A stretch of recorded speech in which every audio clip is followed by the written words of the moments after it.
And it's time now for some political analysis. Reihan Salam is the executive editor of National Review and a policy fellow at the National Review Institute.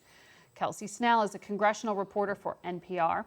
Mark Landler and Tolu Olorunnipa cover the White House for the New York Times and Bloomberg News, respectively.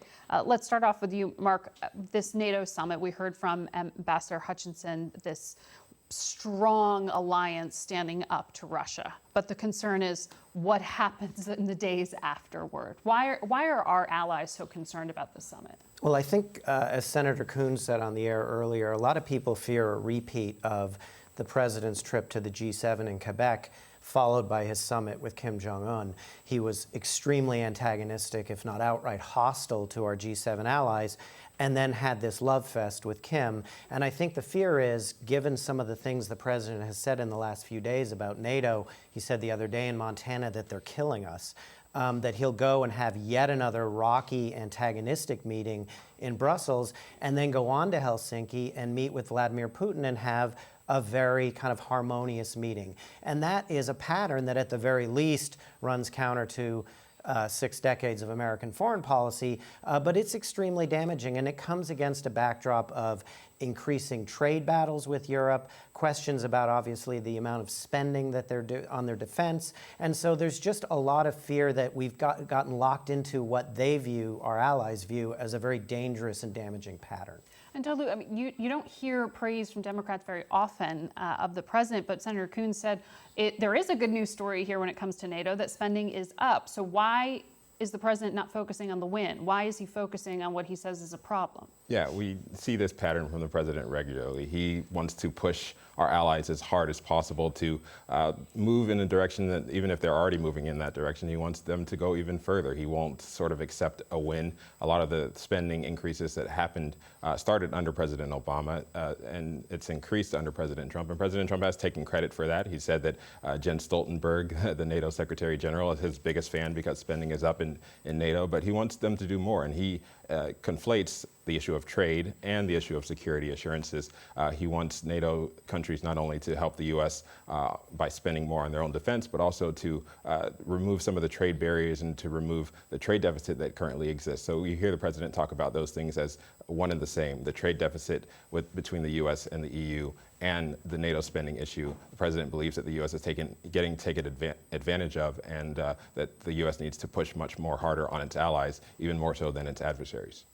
Reihan, the other thing that we will start this week with, which is big news in and of itself, is this announcement of the president's Supreme Court pick. Monday night, 9 p.m., primetime presentation here. Of the 3 contenders, who is most pleasing to conservatives here? Who do you think is actually going to become the nominee? Well, conservatives are divided on the question, partly because different groups have different objectives.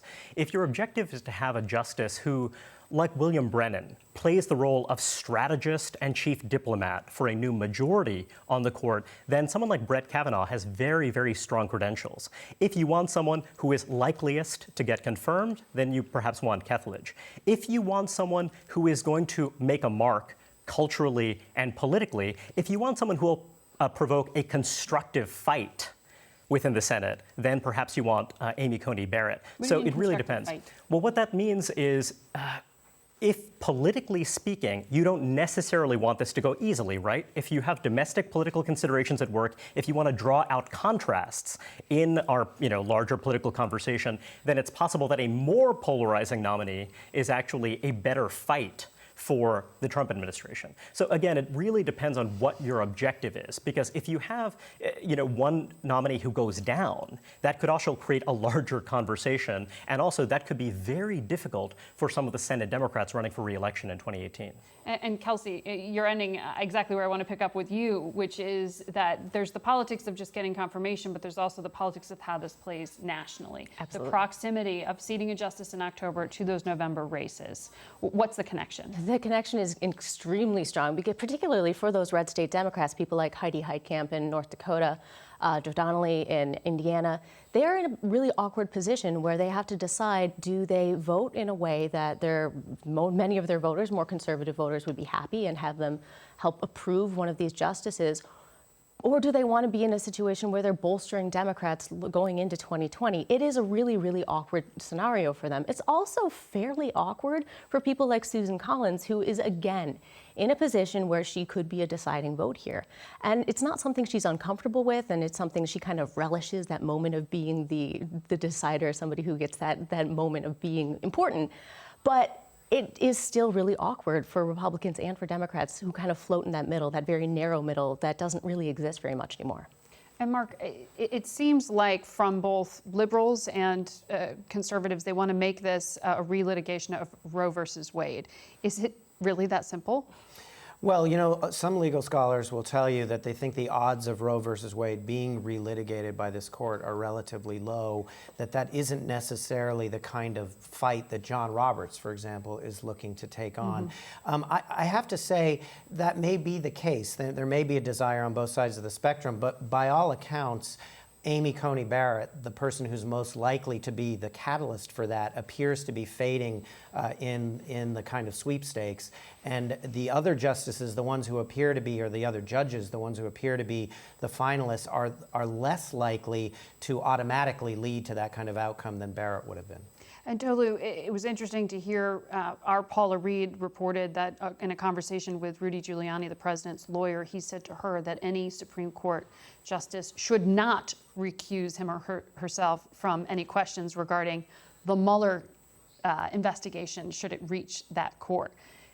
Democrats are talking about this. Is this really something that needs to be part of the calculus? Yeah, you can expect this to come up during the confirmation hearings. There are some of these potential nominees who have written on this topic, specifically on sort of whether a president would have to submit himself to an investigation or lawsuits, criminal or otherwise. And it's clear that this is something Democrats want to put on national TV during these hearings so that the American people will continue to hear about the Mueller probe, will continue to hear about this whole idea of conflicts of interest in the Trump administration and among his appointees. And if the president chooses someone who has written anything that Democrats can seize upon, you can expect them to focus on that very significantly during these hearings and make them try to make some commitments, as you saw during the hearings for various cabinet secretaries early in the administration. Are you going to recuse yourself? Are you going to weigh in on issues where the president may be under investigation? And it's going to be clear that they're going to try to get those commitments early on.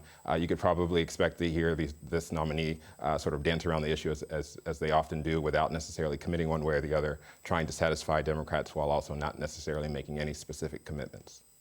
This is particularly a case for Kavanaugh because of his being on the team, the Ken Starr team, and what he wrote in the Starr report about grounds for impeaching Bill Clinton. He laid out a fairly broad set of grounds that you could use to impeach a president. And I think one of the perhaps problematic parts of the Kavanaugh candidacy is that were he chosen, the Democrats would be able to go back to the Starr report and ask him fairly pointedly, these grounds that you've set out, how do they apply potentially to the president who nominated you? That's something that's on the minds of a few people in Trump's circle. It's fascinating to see all the dimensions to this here. Kelsey, I want to bring up to you, I asked Senator Ernst about the president's comments at his rally this week about Senator Elizabeth Warren, in which he seemed to be dismissive of the Me Too movement.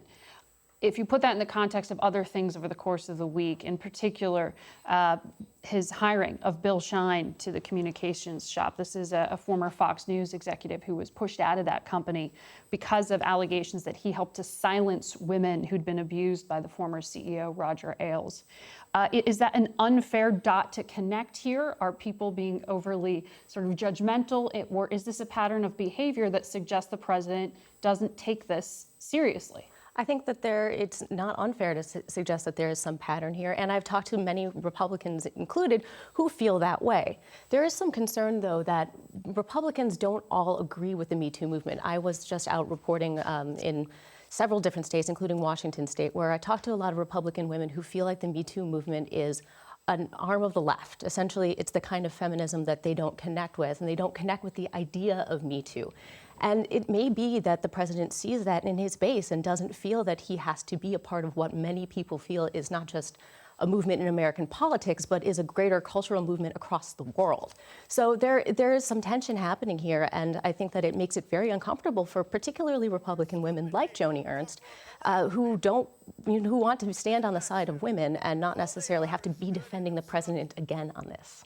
Reihan, explain that, because this isn't necessarily a feminist platform aligned with certain positions. This was a movement about defending victims of abuse. What is the perception in conservative circles? Well, again, the conservative world is very diverse and multifaceted, so I can't give you a We're single learning answer that to more that. and more these days. Oh, sure. I mean, it's much more of a coalition than a unified movement. But for the president to feel, as Kelsey was just laying out, that his base finds this something they agree with. Well, I'll say this. If you're looking at the gender gap in our politics right now, it is very pronounced. It is very extreme. This isn't just a development in the United States. This is true in all of the market democracies increasingly. Donald Trump does not fare well with women voters. It was very crucial that he win over married suburban women in 2016, and that's a group where he is absolutely vulnerable. But it's also the case that even if you're looking at younger voters, he is doing respectably with men. So you don't really know what kind of counter movement you might see. And also, Democrats are very successful in recruiting female candidates in this cycle. But that also goes along with the fact that many of these female candidates are very ideologically progressive in very pointed ways, and that's something that might also elicit a backlash down the line. So we can't really predict exactly how this is going to turn out. I need to point out here that the president did pull the plug on his EPA administrator this week, Scott Pruitt, someone who withstood a lot of negative headlines. Does he have a political future, and do you see his deputy stepping in as any kind of wholesale change? I imagine that the underlying policies will be consistent at the EPA, but as for Pruitt's political future, he is someone who is deeply political, deeply ambitious, has been for a very long time, had been lobbying. He endorsed Jeb Bush earlier on, and there are reports that he was very solicitous of having senior roles in the federal government. So I think that he is certainly going to try to make a political comeback in the future. Whether or not that effort succeeds is an open question. And there are several investigations that are still going to run after he's gone. That's a good point to leave it on, that those investigations continue.